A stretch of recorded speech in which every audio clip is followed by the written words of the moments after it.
আওয়ামী লীগের লিগেসি ইতিহাস আমি সবসময় বলি, গণতন্ত্র হত্যা করার ইতিহাস। আওয়ামী লীগের ইতিহাস একদলীয় শাসন ব্যবস্থার প্রবর্তনের ইতিহাস, সাংবিধানিক এবং গণতান্ত্রিক শাসন বিলুপ্ত করার ইতিহাস। এই যে ক্লিপ্টোক্রেটিক লিগেসি বা চোরতন্ত্রের কি বলবো,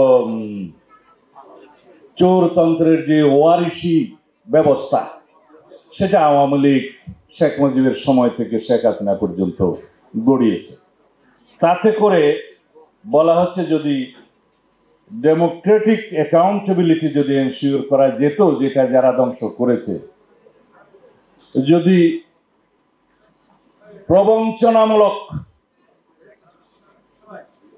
সাধারণ নির্বাচনের মধ্য দিয়ে, জাতীয় সংসদ নির্বাচনের মধ্য দিয়ে যে প্রবঞ্চনামূলক সরকার ব্যবস্থা প্রতিষ্ঠিত করা হয়েছিল 2014, 18 এবং 2024-এর মধ্য দিয়ে, তাতে করে রাষ্ট্রের অভিভাবকত্বে রাষ্ট্রে দুর্নীতিকে প্রাতিষ্ঠানিক রূপ দেয়া হয়েছে এবং সেই কারণে একটি বিশেষ সেন্ট্রালাইজড অথরিটারিয়ান গভর্নমেন্টের সৃষ্টি হয়েছিল অবৈধভাবে শেখ হাসিনার সময়। যাই হোক, সেই রকম পরিস্থিতি থেকে মুক্তির জন্য আমাদেরকে শত সহস্র জীবন দিতে হয়েছে।